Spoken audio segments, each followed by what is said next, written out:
Hello, everyone. Welcome back to Durbanites FPL Gameweek 37 review, Gameweek 38 preview. It's here, guys. The last week of the season. Time to decide on our champion. Time for us to award our cup champion as well. Let's get into it, starting with the table as usual. So, right up at the top, we'll be in with a 37-point lead, looking really nice and comfortable at the top. It's going to take something special for me to try and catch up with him. Under that, also, big leads all the way down until we get to fifth. From fifth onward, super tight. The next five teams really battling out to see what will happen there, to see where they finish at the end of the day. Now, looking at the cup, an exciting semi-final week in which the champion-elect was knocked out by the reigning champ. So we have a defending champion in against his sister, so Dora the Scorer, managing to dispose of Mangoose. This is the final, guys. Dora the Scorer versus Fatality, all happening in this last game week. Now, let's look at the player selections. So everything is changing now with the rotation of the squads as teams get settled. Mo Salah's ownership has dropped to 75%. Josko Guardiola's gone up now, 2/3 of the managers holding up to him. Alexander Isak with his limited minutes, etc., is also dropping just above half now. And same for Brian Mbeumo. A lot of people have brought him in, but also some of them doubting whether he will get the right minutes.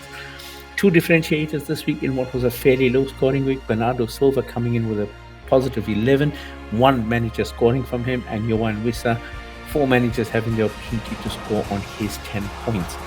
Now, what does that mean in terms of our hits and misses? A very quiet week, guys. Just one smart cookie captaining Yohan Wissa, 20 points for Hassan, did really well for him. No misses this week. It has just been a general miss along the way.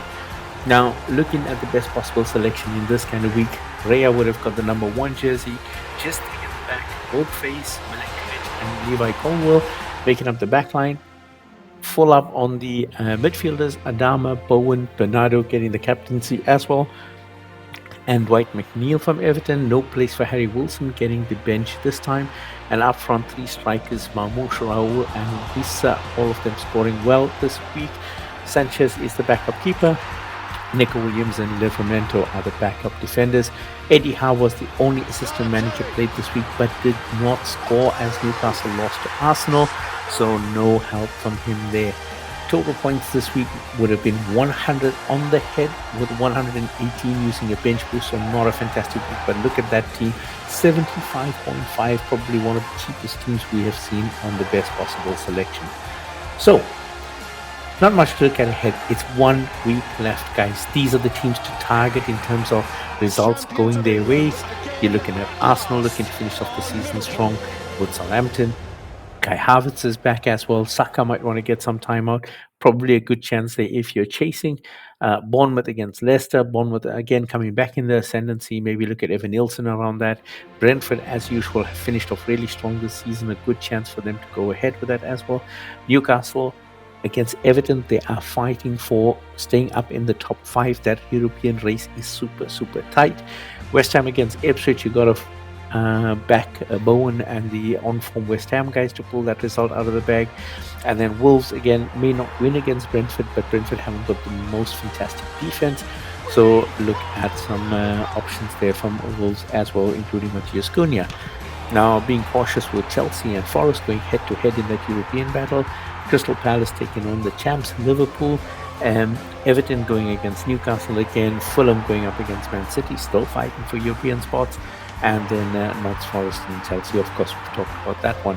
Now, looking at the selections, Arsenal have got problems at the back. Gabriel still out, Saliba's joined him, and Julian Timber. So look for a reshuffling of that Arsenal defense and a chance for you to bring in a cheap Arsenal defender.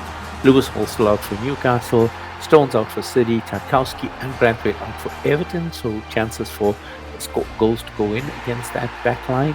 And then Martinez still out for Manchester United. Looking at the picks, Raya for Arsenal, the goalkeeper. Southampton notoriously bad at scoring as well, so a chance for him to get a clean sheet. Flecken has been doing really well at Brentford as well.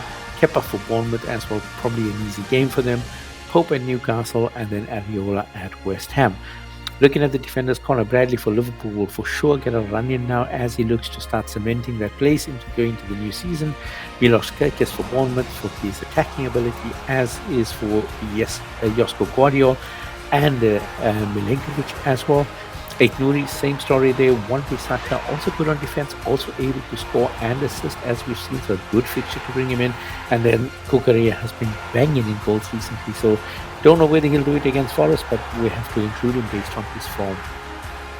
Looking at the midfield, Spurs have a lot of guys out as well. Son's now again doubtful after the win in the Europa League final. They might not want to do too much more this season. Madison, Kulusevski, Bergvall all definitely out, so might just want to coast in. I mean, it's been that kind of season, they're not going to move very far. Rashford is out for Aston Villa. Yuri Tielemans making his way back. Joe Linton's still out for Newcastle, and Dango is out for Bournemouth. What does that mean for the picks?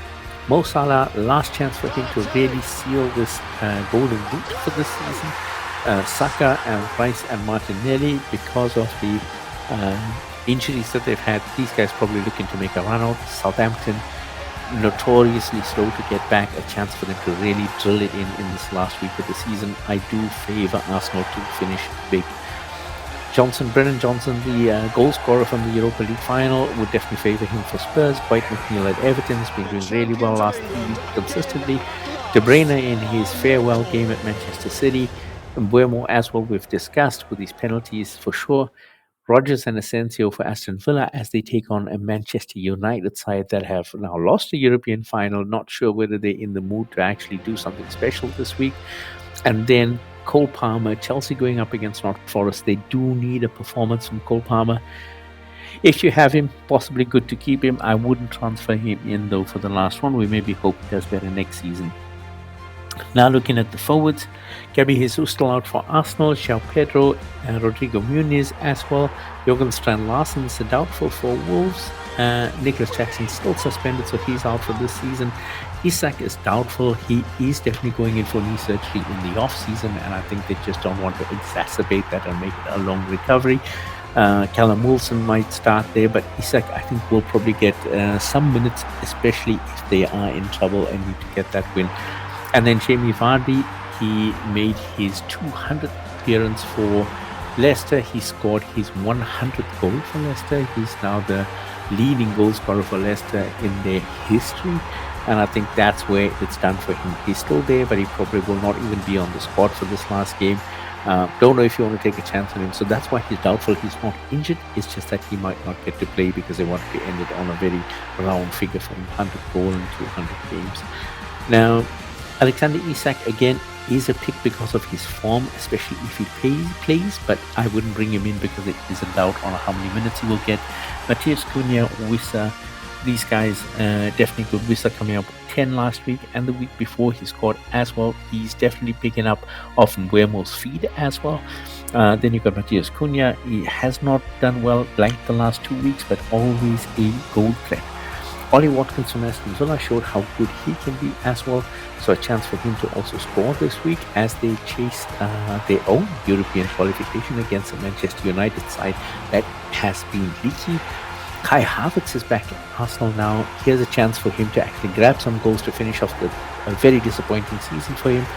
They'll probably want to play him back on form. Let's see how he does. It's a good option if you're looking at it. And then Evan Nielsen at Bournemouth. He's definitely a goal scoring machine and one that we should really consider next season. Hopefully he keeps his fitness.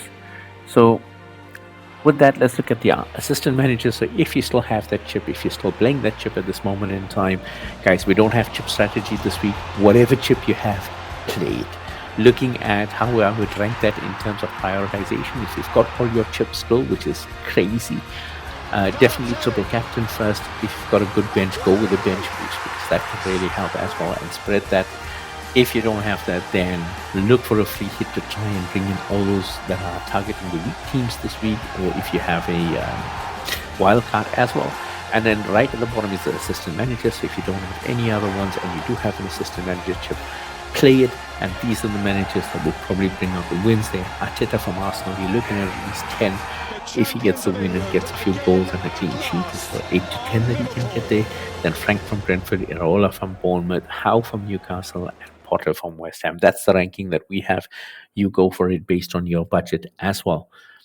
And that's it, guys. It is the last week. We're ready to start crowning champions. I cannot wait. It's been a fantastic season from my side. I really, really am happy with the way things are going. Feel free to drop a like and drop a comment if you've enjoyed the season so far. Predictions for what's going to happen in the last week, that would be excellent. Let us know who you think is going to win the Durbanites FPL Cup between Dora the Explorer, the Scorer, and Fatality. Let's see who can pick up that trophy this year. For now, I'm going to sign out. Don't forget to like, subscribe. Definitely don't forget to leave your comments. I'm looking forward to reading them. And I will catch up with you for the wrap-up for the season. Well, first celebrating our champions, of course, at the end of this game week. And then the wrap-up for the season so that we can see how the strategies have worked. And the interviews with the champions as well. All of that coming up in the next couple of weeks. Until then, so long for now.